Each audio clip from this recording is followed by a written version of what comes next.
আজি আছো কালি নাই এই নৰ দেহা তাকে লৈ সংসাৰত পাতিছো বেহা পুত্ৰ ভাৰ্যাই কান্দিব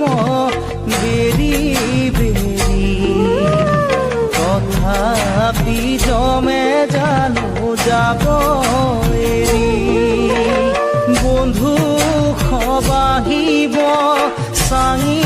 ভাৰ কৰিব লৈ যাব কাঁধে তুলি ভাৰ্যাই চিঞৰিব